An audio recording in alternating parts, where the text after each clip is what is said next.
আসসালামু আলাইকুম সম্মানিত দর্শক। আজকে আমরা যে বিষয়টা আলোচনা করব সেটা হচ্ছে প্রেসিডেন্ট পুতিন হঠাৎ করে ঘোষণা দিয়েছেন তিনি চীন সফরে আসবেন এই ২-৪ দিনের ভিতরে, অর্থাৎ চলতি মাসের আপনার ১৭ থেকে ২০ তারিখের ভিতরে তিনি চীন সফর করবেন। এখন হঠাৎ করে চীনের এত কদর বিশ্বের কাছে কেন বাড়তেছে, অথবা চীন কি বর্তমানে বিশ্ব শক্তির মূল কেন্দ্র হিসাবে আবির্ভূত হচ্ছে কিনা, এই বিষয়টা নিয়ে মূলত আমরা আলোচনা করব। আশা করি আপনারা সম্পূর্ণ ভিডিওটা দেখবেন এবং আপনাদের মূল্যবান মতামত কমেন্ট বক্সে লিখে জানাবেন। চলুন শুরু করা যাক। সম্মানিত দর্শক, আপনারা জানেন যে চীন বর্তমানে যে অবস্থায় এসে পৌঁছেছে, এই অবস্থায় আসতে চীনের অনেক সময় লেগেছে। তারপর চীন এই অবস্থায় এসে পৌঁছতে পেরেছে। যে অবস্থাতে এসে চীন বর্তমানে সে বিশ্ব শক্তি বা বিশ্ব শক্তির প্রধান কেন্দ্র হিসেবে তৈরি করতে সক্ষম হচ্ছে। আর তারই অংশ হিসেবে প্রেসিডেন্ট ট্রাম্প এসে সাম্প্রতিক সময়ে চীন সফর করে গেলেন। এমনকি চীনের প্রেসিডেন্ট ট্রাম্পকে সামনে রেখে যেই ধরনের বক্তব্য দিয়েছেন, বিশেষ করে তাইওয়ান ইস্যুতে, এটা চীনের অন্য কোনো প্রেসিডেন্ট, মার্কিন কোনো প্রেসিডেন্টের সামনে এরকমভাবে বক্তব্য দিয়েছে কিনা এটা আসলে আমাদের জানা নেই। যেটা শি জিনপিং আসলে দিয়ে দেখিয়েছে, শি জিনপিং সরাসরি বলেছে যে তাইওয়ান ইস্যুতে আসলে যুক্তরাষ্ট্র যাতে নাক না গলায়, যুক্তরাষ্ট্র যাতে তাইওয়ানের কাছে অস্ত্র বিক্রি না করে, এরকমভাবে সে বলেছে। আর যুক্তরাষ্ট্র যদি তাইওয়ানের কাছে অস্ত্র বিক্রি করে, যুক্তরাষ্ট্র যদি এই তাইওয়ানকে যখন চীন একত্রীকরণ করবে, যুক্তরাষ্ট্র যদি এখানে আপনার কোনো ধরনের এখানে নাক গলায়, তাহলে পরিস্থিতি ভিন্ন হবে, এরকম যে ইঙ্গিত এখানে শি জিনপিং দিয়েছেন, সেই জবাবে ট্রাম্প কিন্তু এখানে কোনো ধরনের কথাই বলতে পারেননি, এরকমটাই আমরা দেখেছি। এখন এই ট্রাম্প চীন সফরে ইউক্রেন যুদ্ধের বিষয়ে চীনকে সতর্ক করেছিলেন, ঠিক আছে। আবার ইউক্রেন যুদ্ধের বিষয়ে এখানে তিনি অসন্তোষ প্রকাশ করেছিলেন।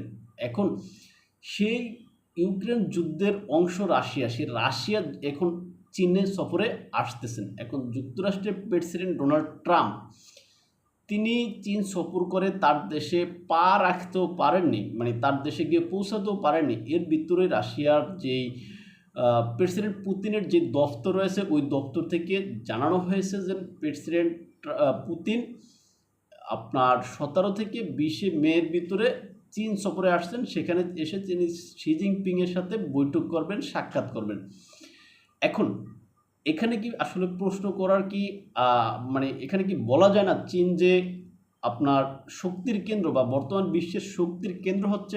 কারণ আপনারা দেখেন, এই যে সাম্প্রতিক সময়ে ১ মাসও হয়নি, আপনারা দেখেছেন ব্রিটিশ প্রধানমন্ত্রী কিয়ার স্টারমার তিনি চীন সফরে গিয়েছিলেন, চীনের সাথে বৈঠক করেছেন। প্রেসিডেন্ট আপনার শি জিনপিংয়ের সাথে তিনি বৈঠক করেছেন। ফ্রান্সের প্রেসিডেন্ট গিয়েছেন। তারপর আপনার এই যে সর্বশেষ গেলেন প্রেসিডেন্ট ট্রাম্প, এখন যাচ্ছেন প্রেসিডেন্ট পুতিন। এখন সব কিছু দেখলে কি মনে হয়?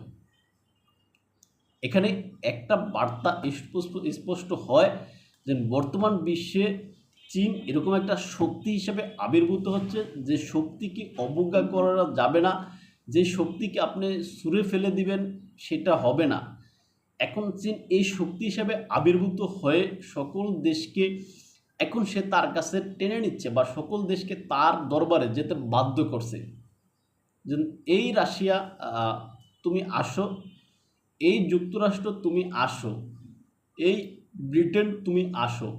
আর এরা কিন্তু এই যে ব্রিটেন, যুক্তরাষ্ট্র, রাশিয়া, এরা কিন্তু বিশ্বের সুপার পাওয়ার। যুক্তরাষ্ট্র বিশ্বের নেতৃত্বদানকারী সুপার পাওয়ার। সুতরাং আপনি যদি বলেন দূর রাশিয়া গেছে, এতে কি চীনের শক্তি কি বাইরে গেছে? দূর যুক্তরাষ্ট্র গিয়ে দেখা করছে, তাতে চীনের কি শক্তি বেড়ে গেছে? না, শক্তি বেড়ে যায়নি। আপনার যখন কদর থাকবে আপনার কাছে, তখন গুরুত্বপূর্ণ ব্যক্তিরা আসবে।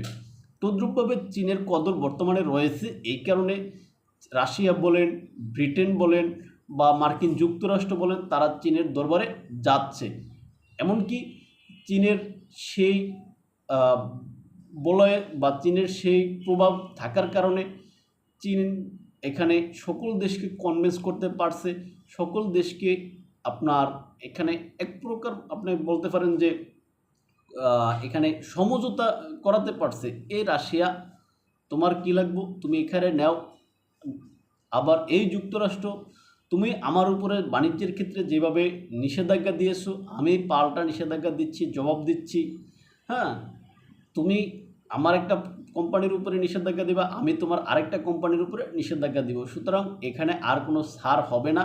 এখানে বর্তমানে যে মাল্টিপোলার বিশ্ব ব্যবস্থা, এটা এখন শুরু হচ্ছে যুক্তরাষ্ট্রের যে একমুখী বিশ্ব ব্যবস্থা, ওই বিশ্ব ব্যবস্থা থেকে এসে এরকমটাই দেখা যাচ্ছে।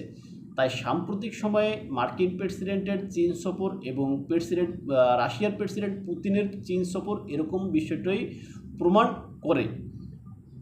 আর এই বিষয়কে কেন্দ্র করে আমরা বলতে পারি বর্তমান বিশ্বে আসলে চীন বিশ্বের শক্তি হিসাবে আবির্ভূত হয়েছে বলে আমরা মনে করতে পারি। তাই ভালো থাকবেন সবাই, দেখাবো অন্য কোনো ভিডিওতে অন্য কোনো বিষয়ে। আল্লাহ হাফেজ।